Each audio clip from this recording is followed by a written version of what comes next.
nós estamos de volta com mais uma edição do Jornal Toda Hora. Agora são 21 horas pelo horário de Brasília e você fica muito bem informado com as principais notícias do Brasil e do mundo.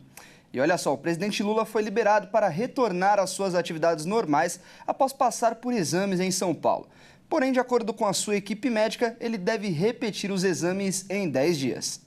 De acordo com o médico pessoal de Lula, Roberto Calil, o hematoma que levou o presidente ao hospital não existe mais. O resultado da tomografia realizada em Lula foi satisfatório e ele foi liberado para retornar a Brasília. Em entrevista coletiva no Hospital Sírio-Libanês, em São Paulo, onde o presidente realizou o exame nesta quinta-feira, Calil disse que o hematoma no crânio que levou Lula a passar por uma cirurgia de emergência neste mês não existe mais. Bom, o presidente realizou a tomografia de controle como estava prevista. O exame está melhor até, o estado geral dele é bom e a equipe médica liberou ele para ir para Brasília no dia de hoje.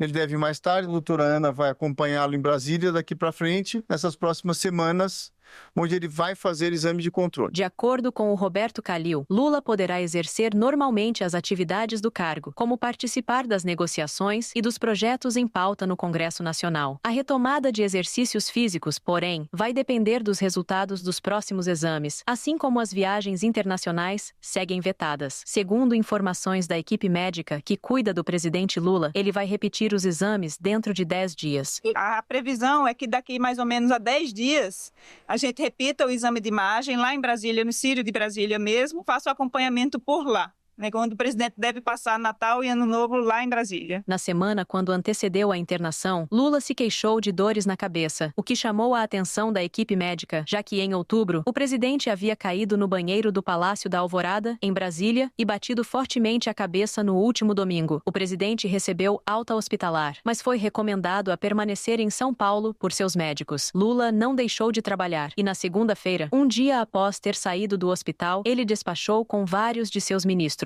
O presidente viajou para Brasília nesta quinta-feira, já com uma reunião agendada com os ministros. E uma pesquisa do projeto MAP Biomas revela que a área queimada no Brasil em 2024 quase dobrou em relação ao ano anterior. Ao todo, 29 milhões e 700 mil hectares foram queimados, o que representa 90% a mais do que no ano de 2023. E, inclusive, essa é a maior extensão dos últimos 6 anos.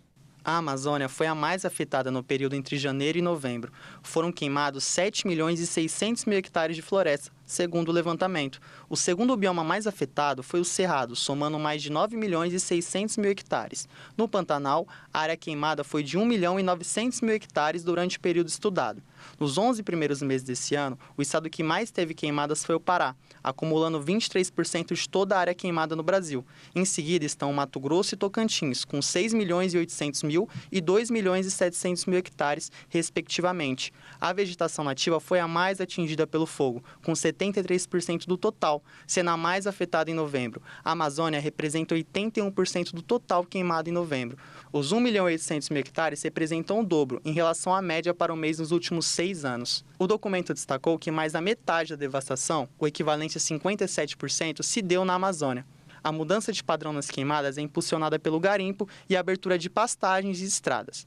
O governo federal anunciou a criação de uma autoridade climática, promessa que até hoje nem chegou ao papel. O Supremo Tribunal Federal meteu-se nas searas do Legislativo e Executivo, com uma decisão do ministro Flávio Dino que permitiria as despesas fora do limite do orçamento para enfrentar a estiagem. A administração federal chegou a incrementar a infraestrutura para apagar o fogo na Amazônia, mas o estrago já estava feito.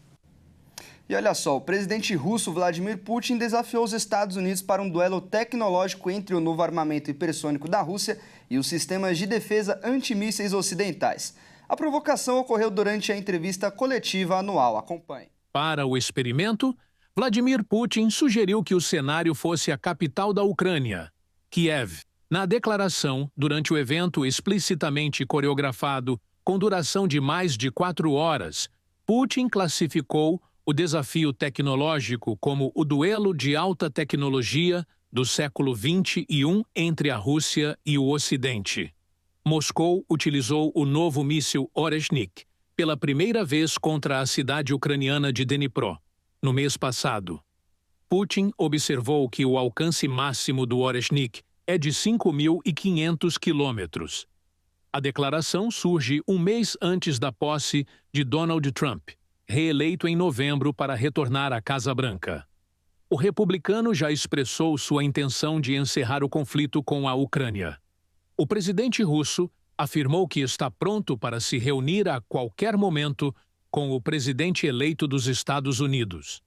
Vladimir Putin comentou ainda que não sabe quanto tempo mais durará a invasão militar da Rússia na Ucrânia, mas ressaltou que Moscou está cada vez mais perto de atingir seus objetivos no campo de batalha. Durante a entrevista coletiva anual, o Putin afirmou que a situação na linha de frente está mudando radicalmente e que as tropas russas estão conquistando quilômetros quadrados diariamente, mas não deu uma previsão de quanto tempo durará a guerra no país vizinho, que começou em fevereiro de 2022. E você vai ver hoje no Jornal das 22 mais detalhes da aprovação da PEC do corte de gastos e também sobre a lei que foi aprovada a proibição dos celulares nas escolas públicas. É às 22 horas com Kleber Werneck. E por enquanto é só, eu agradeço demais a sua companhia. À meia-noite eu volto com mais notícias do Jornal Toda Hora. Até mais!